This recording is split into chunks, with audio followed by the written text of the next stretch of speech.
Okay, good morning. How's everybody doing? Just do a quick refresher, making sure that it's showing up correctly. All right, looks like we are good to go. So this is Paint with Lovejoy. We are doing a waterfall mountain landscape today, and this will be a probably a 30-minute demo, maybe 40 minutes. So a little bit of what you're looking at on the screen. We have our colors for today, and then I'm painting on an 8x10 panel. Some of you may be on something that's a little bit more width, stretched canvas. So if you're on a stretched canvas, when we bring our color to the edge, I recommend that you just carry that color around the sides and paint the edges of your canvas, all four sides. And what you're looking at, we have our composition, our line drawing already on here. So you've got two options for what you can do to get this on your canvas at home. You can pause the video, draw what you see, and then pick up the video for the painting portion. Or there's a link in the description box below for what I call a traceable. You can purchase that, download it, and with carbon paper, you'll transfer it to your surface. And that's a nice way for my beginner painters to get their composition on their canvas before you even start painting. And a bit of a note on that, when you transfer with the traceable, it's going to be a really light line, so it's actually going to make it easier to cover up.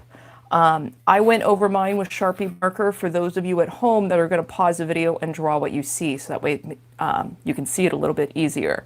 So whichever route you end up going for, do that, and then just pick up the video for the painting portion. And as we go through the process today, I paint pretty quick because it is a demo. You do not have to keep up with my pace for painting. So utilize the pause function as you watch any of my videos. So we are going to start with our background first. We've got a sky, and then we've got a couple sets of mountains, and then some different shades of green, and then we will be putting trees that are going to kind of overlap those mountains, and then our nice kind of wandering little waterfall. So again, with any painting that I do, you are more than welcome to switch out colors, make it your own, change it up. I'm going to be sticking with kind of a light blue background, and then kind of some darker blue mountains, but feel free if you want to switch out and throw some purple in there, if you want to do a sunset sky, whatever you feel like doing. So for our background, if you've never painted before, try a few different brush strokes. You've got the full width, then you can turn that brush sideways, and then a very therapeutic and stress relieving one is just literally slapping your brush on the canvas. So if you're a beginner painter or have never painted before, try all three of those brush strokes, and whichever one that you feel comfortable with or want to go for, just use that to kind of fill in your space. Now, if you have to mix your color a second or third time, and it's a little bit different than the prior time, don't stress about getting the exact same shade. I'll talk about some wet on wet blending that you can change your sky and change the shade of it. So yeah, if you guys have any questions today, leave a comment in the chat, and let's see who's jumped on. Awesome. We've got Annette, Denise, Mike, photography queen. Excellent, excellent. Thank you guys so much for taking the time from your day to hang out with me every morning. So I am going to be switching up how we do the daily demos. They're not going to be so daily anymore. Starting next month, I'm going to do them just probably the actual painting demos like this that are live. I'll do two of them, one on Saturday and one on Sunday. And then Thursday and Friday, we'll do what we call a premiere release, to where it'll be a video I've already uploaded. And I believe we'll all watch it. And I think I just type in the chat. I don't think I get to do a voiceover like this. So I'll research that a little bit more. But just changing the structure of all of this a little bit. So if you want to change something in your background, you can go with a little bit darker blue, and the places you want it a little bit darker, slap that color on there. And then I tend to like to wipe the excess paint off my brush. And then we're going to go back on top of that with light pressure and just play with moving that darker color into your background. This is called wet on wet blending, and it's really fun and therapeutic. So give it a try. And the more you move your brush, the more the two colors mix together. You can also introduce white or if you want to introduce some other colors, go right ahead and do this. And you'll see the wet on wet blending. I do it quite a bit in just about all of my videos, but it's a good kind of foundational skill to get more and more comfortable with your than what we were using. More blue in, and I'm actually going to make these two a little bit darker, and then we'll go a little bit lighter for these two mountains. So for your darker color that you've mixed, we're going to fill in this section of the mountain, and we're going to fill the whole thing in, and then I'm actually going to use a little touch of red to put some shadows in there, maybe black. We'll decide when we get there. And then again, those of you on a stretched canvas, continue the color around the side as you reach the edge of your canvas. And if you need to move down to the small pointy brush, feel free to switch out brushes. I tend to stick with the same brush and just rock that out for the whole painting. As we get into some more details that get smaller, I will move down to the pointy brush. But basically in the creative world, adjust any instruction to what you need with your skills. And if you're holding your breath right now, even if you're not, you just laugh at me for a little bit. Just take a moment, big inhale, relax. You're doing a great job painting at home. Even if you're not painting and you're just watching the video, this is way cooler to watch. Hopefully a little more entertaining and relaxing than watching the news. All right, so again, just kind of filling in this last mountain. Don't stress too much about these two particular mountains because we do have a good number of trees that will be going on top of it, so we will be covering them up to a certain extent. All right, and before, let's see, let's try it with the red so you can see. So the red's gonna warm it up a little bit, and I usually like to have a little bit darker, kind of at the bottom, and then usually the edges. And let's throw a little bit, and it may look kind of weird. You know, that red just looks kind of choppy and weird. All right, and I see the video buffering. I apologize. I have noticed that after the video processes, after it's fully uploaded, there's less buffering on the replay, but that still makes it annoying, so I apologize. All right, so again, just kind of blend, move this red back and forth, and just notice how it changes the purple. Each time that you paint, you're taking in a lot of information of what colors look like when you blend them and mix together, what it feels like to hold the brush. So be kind to yourself in these beginning stages. Really, no matter what, try to be kind to yourself throughout your whole life. But when you're picking up a new skill, you got to be extra nice to yourself. All right, so let's take a little bit of white and go on the edges, give it a little bit of a highlight. And when you're doing wet on wet blending, you will notice that your dark colors, a little bit of pigment goes a long way. And in your light colors, the small amount of pigment gets actually eaten up and diffused quickly. So the more that you blend and the more you get comfortable with the process of painting, the more natural that will become. All right, so we're gonna go a little bit lighter in here. So I'm gonna add some more white, and I'm actually gonna add a touch of red to this color. Not quite going purple, but we're just changing and it's gonna tone it down a little bit. There we go. So going for kind of a muted periwinkle color. There we go. We're gonna fill in this mountain, and then I'm gonna go just a touch darker, add a little bit more red for that last mountain over there. Color of your mountains, if you wanna do more gray mountains or purple mountains, go right ahead and do that. So I'm going to go ahead and add a touch more red to this one, going just a little bit darker, or really not darker, just a different shade. And then I'm going to move down to the pointy brush, and we're going to put a little bit of shading on there. Then we'll put our ground on, and then we'll move into the water and then the trees. All right, so just going to leave that brush there. I'm going to grab the pointy brush. This time we're actually going to grab black paint. And this is where a little bit of pigment is going to go a long way. So right here on the border of those two mountains, I'm going to put a little bit of black and then kind of go up the edge before the front mountain. And then same thing down here. We're just placing it. And again, that black goes a little bit goes a long way. So wipe off the excess paint. And then for this mountain back here, it's just kind of a push and smear. I'm not using a whole lot of pressure, but just kind of smushing that black color that we put on here. And as you're doing this, get out of your chair, look at your painting from that distance of 5 to 10 feet away and seeing if this is translating. Are you feeling like it's moving back in space? And if you need to, you might need to go back and make that a little bit darker, your shadow a little bit darker, but feel free to adjust based on what you are observing. Okay, areas, and then our water. And since that's actually got a lot of blue on it, we'll leave that for when we come back. So just grabbing a fresh medium flat brush, and you get your choice of how yellow or green you want your grass. And if you do a different kind of shade for each section, totally okay. I like to start with the lighter green first. So I start with the yellow, and you add a small amount of green to kind of get to that pretty spring green. And I'm going to do kind of lighter here and then get a little bit darker as it moves back. And like I said, full permission for you to change up and do what color you prefer. And I am using student grade paint. This is nice for first time and beginner painters. But you will notice that your paint might be on the bit of the transparent side. So you've got two options. You can apply it a little thicker, kind of like I'm doing right now.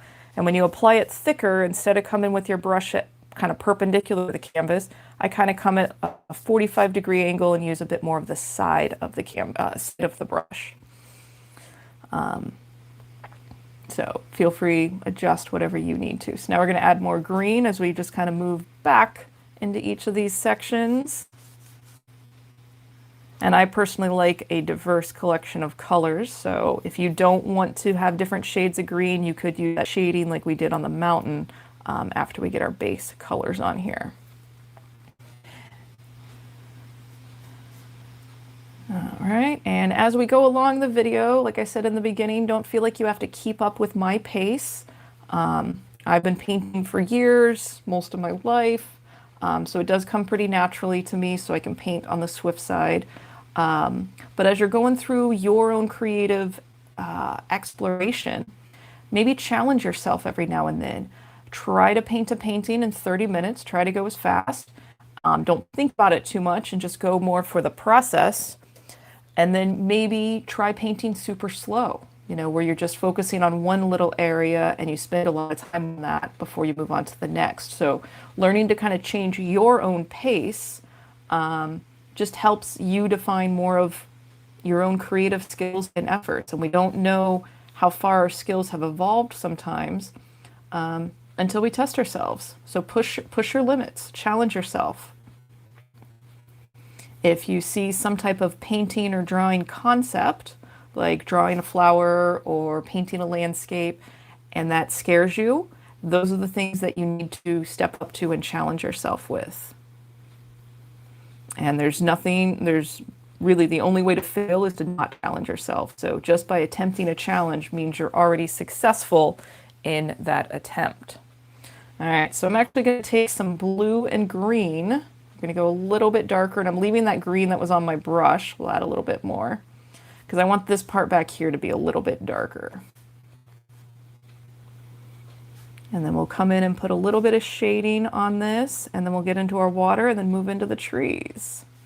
So for the little 30-minute demos, I kind of bounce around depending on what needs to be dry first. All right. Okay, so leaving a little bit of that blue-green that's already on my brush. If you need to mix a little bit more, go right ahead. We're going to take this color and we're going to place it in a few areas and then wipe the brush off and blend it in. And again, it does not have to be exactly where I put it, just general area. And as you're watching the video, you are strengthening your power of observation by watching the video and then applying what you see to your canvas. And the more you strengthen your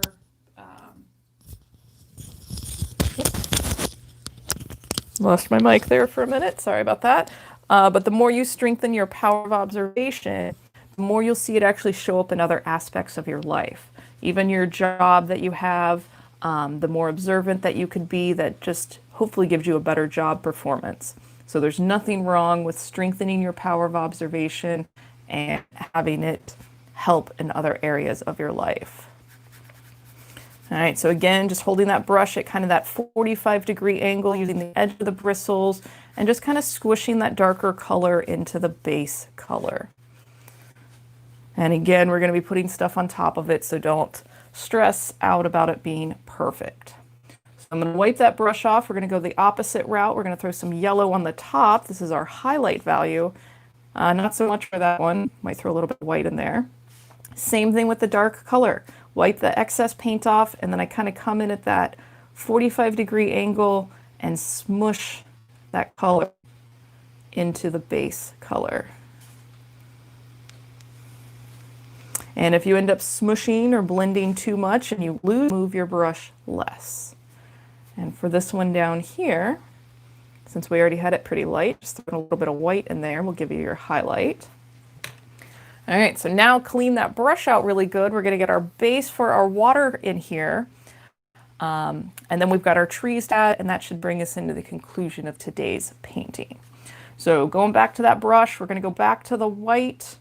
I'm gonna go probably about maybe a little bit darker than what we did for the sky. So pull that white aside, add a little bit of blue until you get to maybe not quite a medium blue, a light medium blue. There we go, that looks good. And not too bad, kind of close to what the sky color is. And if you need to, if you maybe make a color on your plate and then when you apply it, you realize you need to adjust that color, there is nothing wrong with going back and adjusting your color once you've applied it to your canvas. What you are witnessing is what we call color theory. We interpret our colors based on the color right next to it. So it'll look one way on your plate with this kind of white background and even other colors on here compared to what it's going to look like here on your canvas next to these other colors that are already on here.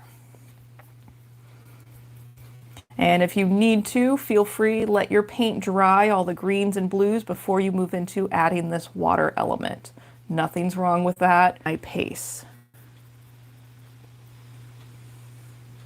And I'm going right over those black lines. We'll come in with some darker shadows to fill in those spaces. And in a moment, I'm going to be moving down to the pointy brush to get to those last little parts of the water. And if you happen to, if you did move right into painting, if you happen to get some of that green in your water, just take a paper towel, wipe it off, and then go back and reapply the watercolor. All right, so going down to the pointy brush. And as you're using the pointy brush, just kind of use just the tip of the brush. And this one, I do need to apply it a little bit thicker so it compensates for some of the overlapping in the colors underneath. So again, adjust based on what your materials, your variables of painting are making you deal with. Okay. All right, so I'm going to keep with the small pointy brush. Let's go with some darker blue. And we're going to do the same thing. We're going to place this color on here, and then we'll go back in and soften it.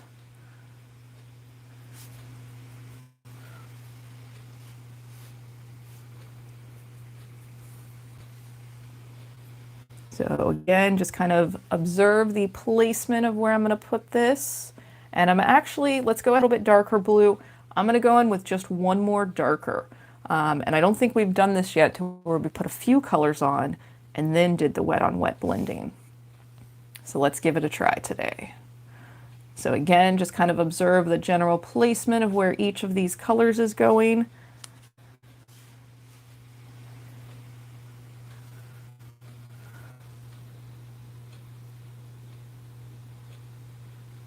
All right, now wipe that brush off. Oops, as I keep moving that all over the place. There we go. All right, and whichever blending method that you have been finding kind of comfortable, let's kind of stick with that. So if you were doing more of kind of push and smear, stick with that. Or if you were doing a bit more of the tapping method that we've done in other videos. Or if you want to finger paint, go right ahead. Even here you can see that I'm basically just kind of short, choppy little brush strokes. Again, this is water, so it doesn't have to be perfect. Light pressure, and this is another spot that it's really good to just kind of get out of your chair, look at that painting from a distance, what's successful, what's not, what you need to change. Do you need your shadows darker? Do you need a brighter highlight? And that conversation with your own creative skills gets easier and more comfortable as more and more practice and time goes by. So if you are having trouble, if you're finding that your brush is kind of shaky, that means you're holding your breath. So if you exhale as you touch the brush to the canvas, that will help a little bit. And also if you're holding your arm up and trying to hold it steady while using light pressure, that might be kind of frustrating. So maybe put your pinky out. You can put that down and use that as a pivot point. Or most of the times when I'm painting, my forearm is resting against the edge of the table. You just can't see it in the video. So do what you need to. And if you need to turn the canvas upside down, turn it sideways. If you need to set it on your lap. In art, adjust what you need. All right. So let's see. We need a few water lines coming in here. So if your paint is still kind of wet, go over one of those little darker areas with just the tip of the brush, and that picked up a little bit of the darker pigment. So using that light pressure, I'm just going to kind of transfer it to this center. This is kind of the waterfall part. And I kind of like that that's staying a bit more kind of solid lines. So again, this is the part where the water is falling. We will come in with some white towards the end, but I want that to be a little bit more dry to do the little spray foam. So that will be one of our final steps.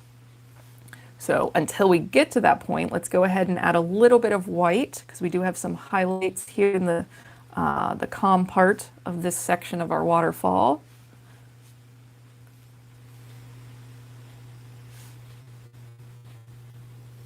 All right, and then wipe that brush off, light pressure.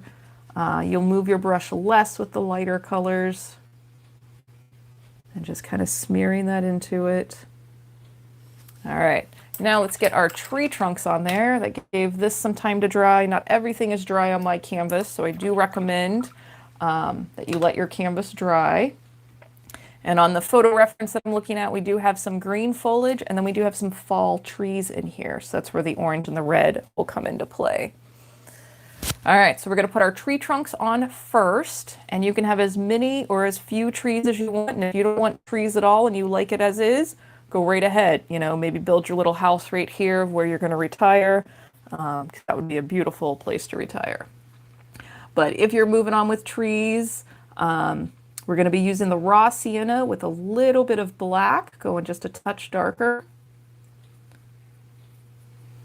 My tree trunk. So for the ones up close, I'm going to use the full width of the brush like this. For the ones in the background, I'm going to turn my brush sideways to make a bit of a skinnier, smaller tree trunk. So for practice, let's start with the smaller tree trunks first. So again, that middle flat brush, and I like to turn it sideways. And this is where I will generally hold the brush perpendicular to the canvas. And kind of medium pressure.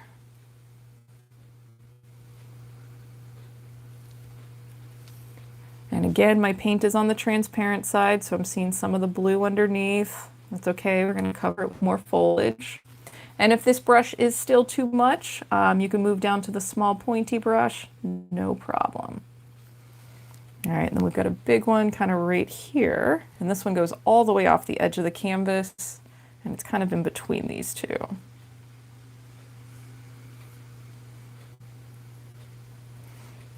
And if your tree happens to dance a little bit, that's okay.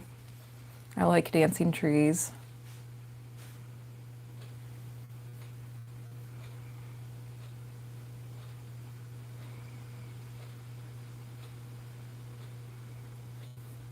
And again, if you want more trees than that, less trees than that, add what you want for your trees. All right, so I'm not going to quite go over and add the thickness yet since we're going to be adding foliage. Oops. So let's add the foliage first. So clean that brush really good. This is where we're going to do a stabbing method. Very therapeutic. We'll be holding our brush kind of perpendicular to the canvas and basically tapping it. And it's going to spread those bristles apart. And as you do this, you're going to notice that I kind of slightly rotate the brush in between my fingers.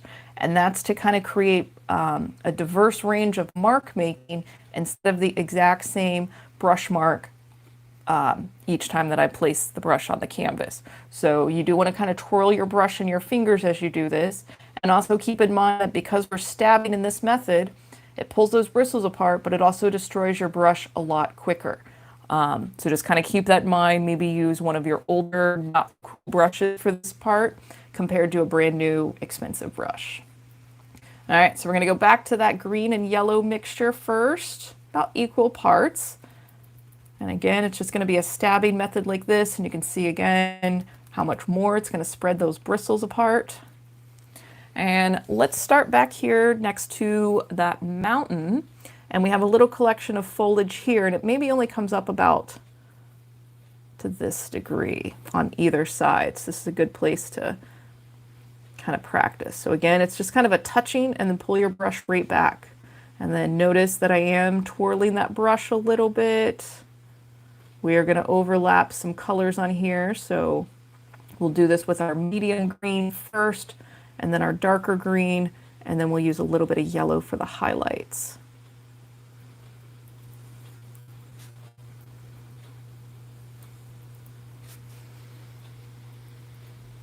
And any frustrations, anxiety, anything that's pissed you off, throw it into the painting. And kind of as I'm doing this now, I'm not as inclined to make the fall colors. I'm more inclined to kind of keep them green. Does anybody have a preference? Leave a comment real quick and we'll either decide to do green foliage on here.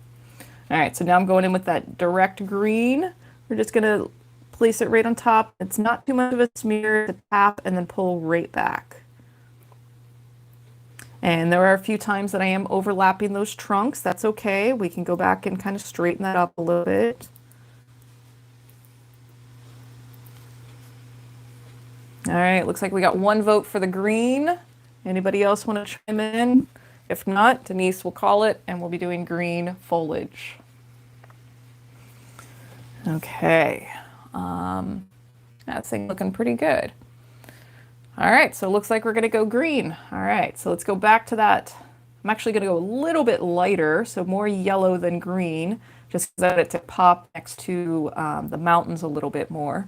So same kind of effect. We're gonna keep with this kind of stabbing method, and it's gonna look kind of like a blob. There will be a few places that the background's gonna kind of show through. So again, play with this, make it your own. You don't have to follow exactly what I'm doing. Just use basically just use what I'm doing as inspiration to just go, hey, I'm gonna give that a try, but make it your own. So again, I'm literally just tapping, you kind of find the groove, and don't forget to twirl that brush so you're making different marks. And then grab more paint because you will get into a groove. And you'll get into this groove and you'll be it's so therapeutic sometimes and relaxing, but you're not actually applying more paint, 30 or 45 seconds or so. And you may need to do this 2 or 3 times just because this is student grade paint. And you may even want to let this dry in between some of these layers.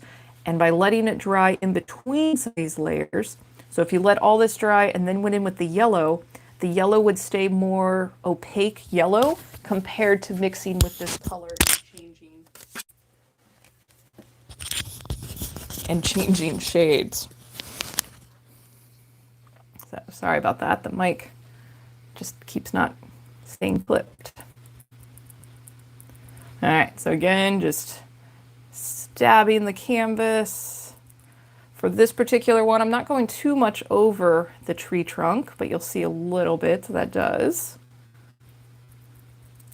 And if there's anything in your painting that you're like, I don't really like that too much, cover it up. No one has to know. That's the beauty of being the artist. All right, so a few of these are going to overlap this tree trunk on this one. We've got nice big foliage coming from this tree. Then we're going to move into some of the green for this because I need a bit more of a contrasting color. All right, so I do like to wipe off that excess paint, but since it is going to be smushing together, don't worry too much about cleaning it like crazy. And this should give us a bit more of a contrast. We will do a blue and green mixture for one more darker as well.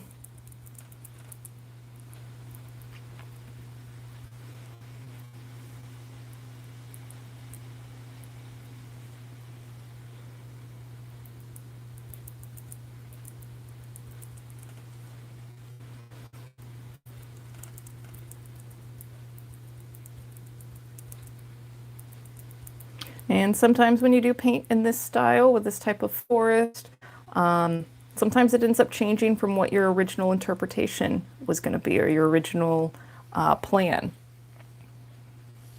Originally anticipating. And that's... All right, let's see if we can get a little bit of that direct yellow.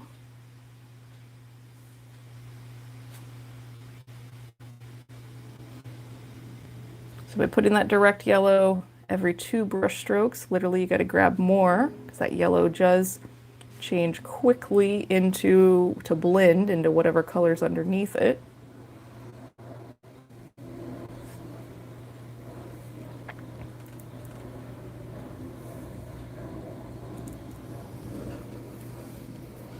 And then a little bit of blue if you need one more dark area. If you're liking it and you've got enough depth, you can skip the blue, and if you don't want to do blue, you can use a little bit of the black.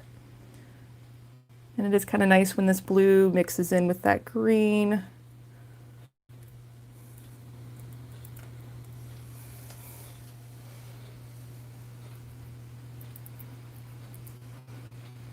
All right, and I'm going to go to the pointy brush. We're going to do that same concept, but on a smaller scale right here, because this is going to be the part where the water's crashing in and creating, you know, all the waves and the breaking water and the white caps. So using that small pointy brush on a smaller scale.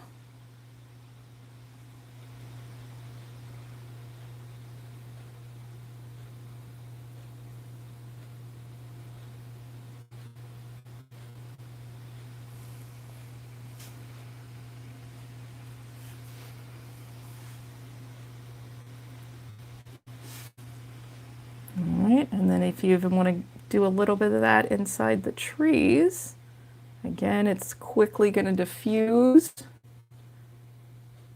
And whatever you paint today, whether you change colors, paint exactly what's on here, please send me pictures. Making a few new collages of student photos, and they just look so cool, the diversity and just the different degrees of subject matters.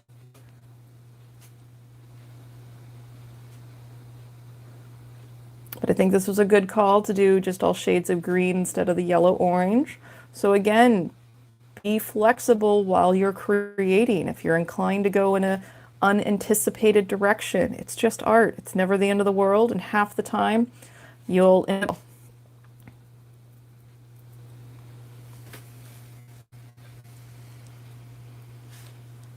And apparently I don't like the tree trunks on my trees because I end up covering all of them.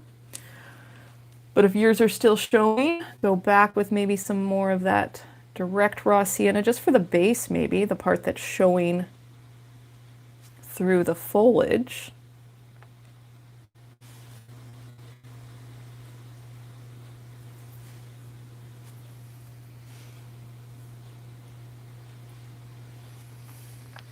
Not bad. And if you even want to take it a little bit further, if you want rocks on the side, if you want little sprigs of grass, if you want a little, you know, bird or swan floating there, or kayaker, go for it. Change it up and make it your own. It's a perfect little spot for a picnic if you want to put somebody sitting down there. Yeah. So hope you guys enjoyed it. And let's see, I think tomorrow's painting is Tweety Bird. So that'll be kind of a nice kind of pop art one. And I will finish out these demos And then starting next month, we'll be going down to just 4 days a week with 2 actual live demos on the weekends. So yeah, leave comments, leave questions, email me your photos, check out my online school, paintwithlovejoy.com, and share your creations with your community. You encourage people to continue to paint, so get your friends into the groove. Nice. I actually own a hairdryer, so I can't really speed up the drying process until I buy one. All right, you guys, thanks so much. Have a great day, and I will catch up with you tomorrow. Cheers.